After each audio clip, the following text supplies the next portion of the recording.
Okay, I've made one very heavy video for me today, which I'm sure I will talk about later. So let's finish off my bookshelf tour for ours, at least down here. Starting off with one more Mordecai Richler, Richler, Richler, Saint Urbain's Horseman. I have three novels by Mordecai. Uh, I should really maybe read one.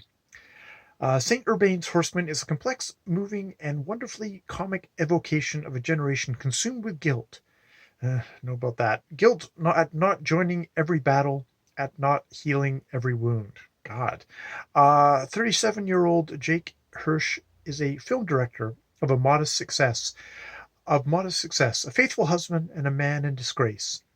His alter ego is Cousin Joey, a legend in their childhood neighborhood in Montreal. Joey is the average avenging horseman of Jake's impotent dreams.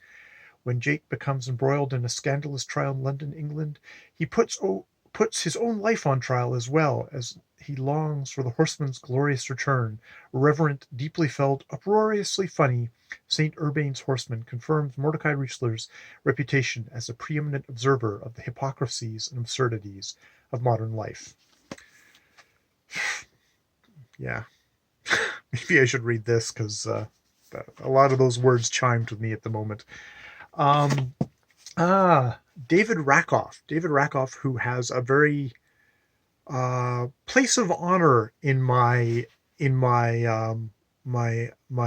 booktube career because his his novel in verse was the first book that I actually ever did a review on booktube about, and it is called, because I always get the name wrong, Love, Dishonor, Marry, Die, Cherish, Perish.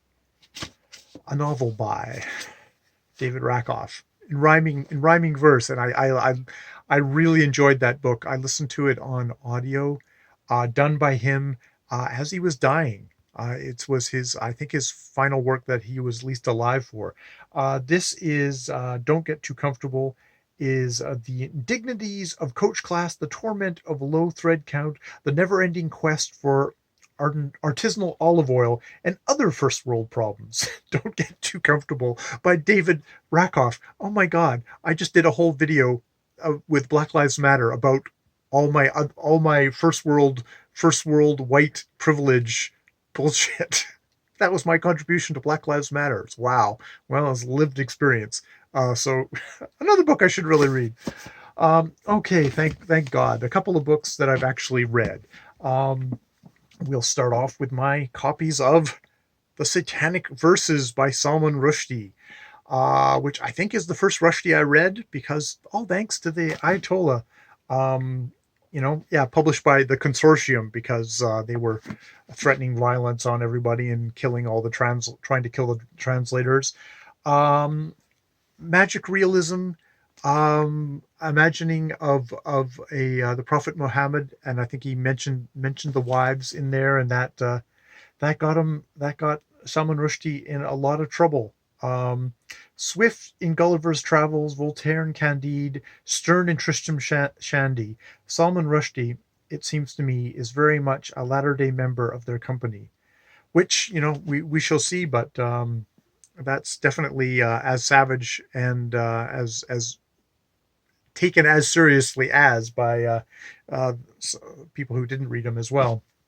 I have to admit, though, that my favorite Salman Rushdie has to be Haroun and the Sea of Stories, which is a children's book, a C2P2E,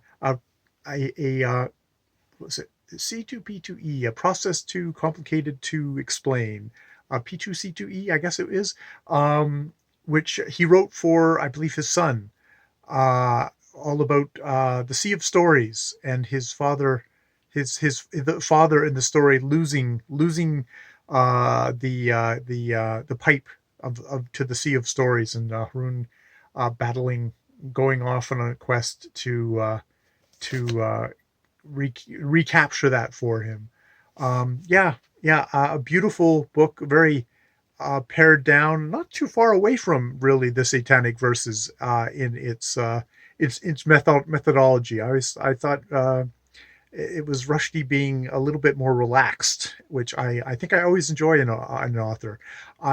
He's one of those authors that I think I've read some of his later books, not too much later. The one about the Alhambra and Christopher Columbus always trying to get Isabella and to fund his mission to the New World, and I think I found it a little too clodded, a little bit over mannered, but apparently he's gotten better and better, according to certain Steve Donahue sources of the thing have gone along. So someone I might want to pick up, even though he probably is somebody with a large ego, but I don't really care about writers' egos. I only care what comes out of those egos in the form of words. A science fiction classic, which I have not read, but picked up because I've kept on hearing so much about it, which is Mary Doria Russell, The Sparrow, which is kind of science fiction, also kind of a cross with kind of religious things. Yes, and here, let's see if I can. Everybody, it's just all the blurbs of just how good it is, but about how about, okay, an experience not to be missed. If you're to have to send a group of people to a newly discovered planet to contact a totally unknown species, whom should you choose? How about 4 Jesuit priests, a young astronomer, a physicist, her engineer husband, and a child prostitute turned computer expert? That's who Maria Doria Russell sends in her new novel, The Sparrow. This motley combination of agnostics, true believers, and misfits becomes the first to explore the Alpha Centauri world of Rakhat, with both enlightening and disastrous results. Vivid and engaging, an incredible novel. So yeah, that's I think where you get into. You can see even on the cover we've got a bit of a haloed saint and all those stars, and then there's the sparrow, which I guess we'll see. And then we have an actual bit of BC content, which again I've never read. I've just picked up. It's called Out of the Interior, The Lost Country by Harold Renish, which I am from the interior, and extending the form of autobiography, Renish explores the immigrant experience in the orchards gardens of the Okanagan, which I grew up in Kelowna, on the kind of outskirts, at least what at the time was the outskirts of Kelowna, surrounded by apple and cherry orchards. So that's probably why I picked up this book. The search for paradise in the new land is portrayed through the experience of a young boy struggling against the authoritarianism of patriarchy. This is a book that helps to fill the gap in the history of 20th century British Columbia. Prose of unrivaled intensity and beauty. And then it's got a couple of quotes on the back, one from Dennis Lee, the great Canadian poet, and John Marshall. So yes, I guess at some point I guess I'm always going to be an Okanagan boy, even though I haven't been back to the Okanagan for probably a decade or more now. Don't have any real desire to go back there, probably because it's that I'm not that. It's not that Okanagan that I don't want to go back to. It's the Okanagan of my childhood, which is of course no longer there, anyways, but is always in me. Yeah. It's funny what you.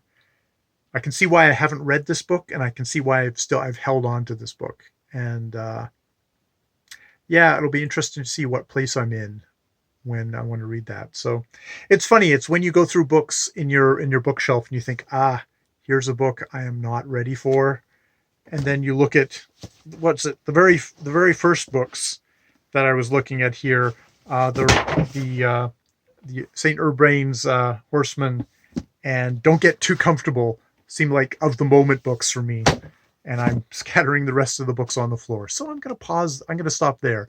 So I didn't get through very many books today, but that was a good tour of my brain as well as the bookshelf, which is probably. See, I'm finally getting the hang of this, and we're only into the R's.